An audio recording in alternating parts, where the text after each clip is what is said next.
Police প্রতিটা মুহূর্তে যারা আসে তাদেরকে লাঠিচার্জ করে, গুলি করে, গ্যাস ছুড়ে মারে। এটা কোন দেশের আইনে আছে?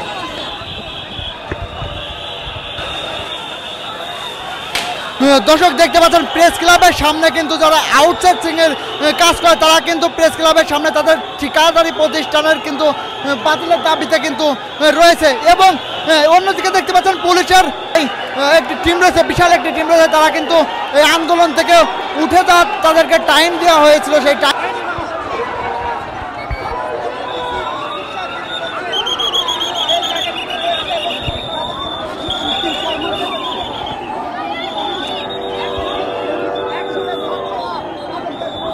দর্শক যেমনটি দেখতে পাচ্ছেন পুলিশের পক্ষ থেকে কিন্তু যারা ঊর্ধ্বতন কর্মকর্তা আছে তারা কিন্তু এখান থেকে তাদের বুঝিয়ে কিন্তু পিছিয়ে হটানোর জন্য যথেষ্ট চেষ্টা করা হচ্ছে। দেখতে পাচ্ছেন পুলিশের যে জল কামান রয়েছে সেই জল দেখতে পাচ্ছেন আন্দোলনকারী লোকরা কিন্তু তারা কিন্তু বসে পড়েছে।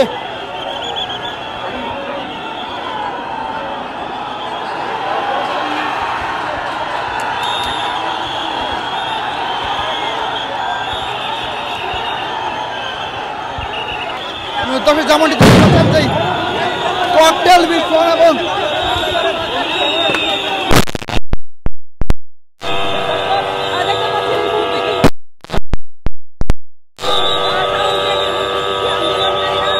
যেমনটি দেখতে পাচ্ছেন পুলিশের কিন্তু জল কামান এবং পুলিশের পক্ষ থেকে কিন্তু দেখতে পাচ্ছি মাঝে মাঝে কিন্তু টিয়ার সেলুশন জল কামান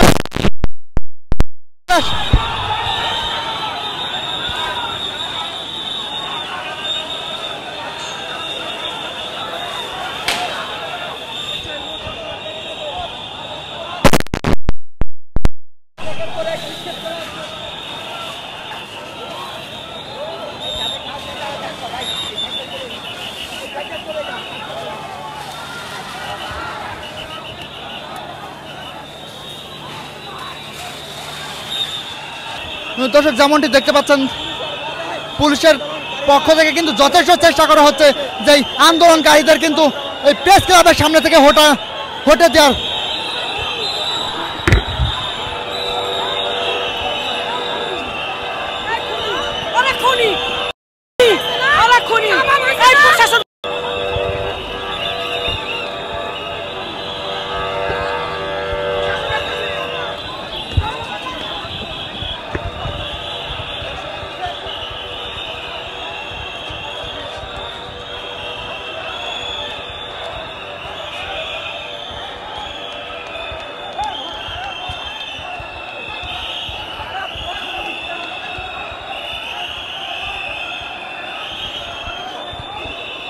দর্শক যেমনটি দেখতে পাচ্ছেন এখানে কিন্তু শিক্ষকদের একটা আন্দোলন ছিল, এই একই সাথে কিন্তু তাদেরকেও পুলিশ প্রশাসনের পক্ষ থেকে প্রেস ক্লাবের সামনে থেকে কিন্তু তাদেরকেও উঠিয়ে দেওয়া হচ্ছে যেমনটি আপনারা দেখতে পাচ্ছেন।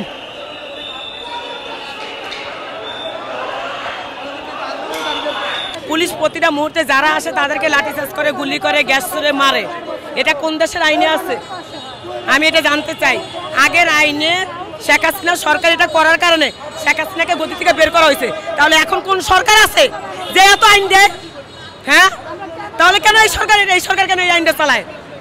ওদের লোক মারছে, ওরা এই করছে। আমার বাচ্চা একটা কলেজের স্টুডেন্ট, সেও এই ছাত্র জনতায় ছিল, আন্দোলন করছে। তাহলে আমার বাচ্চার আজকে খাওয়া বন্ধ, পড়ালেখা বন্ধ।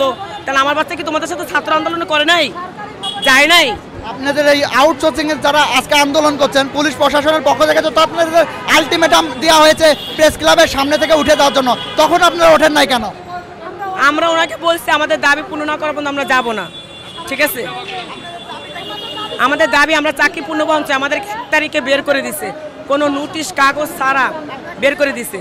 আমরা মুগ্ধ মেডিকেলে চাকরি করতাম, আমি একজন ব্লাড ব্যাংকের টেকনোলজি ওখানে আমি কাজ করতাম, একজন এক একটা বিভাগীয় কাজ করতো। ঠিক আছে, আমাদের দাবি হচ্ছে আমরা যেসব প্রতিষ্ঠানে মধ্যস্থতাকারী তৃতীয় পক্ষের মাধ্যমে নিযুক্ত হয়েছি, আমরা মধ্যস্থতাকারী প্রতিষ্ঠান ব্যতীত আমরা নিয়োগ চাচ্ছি।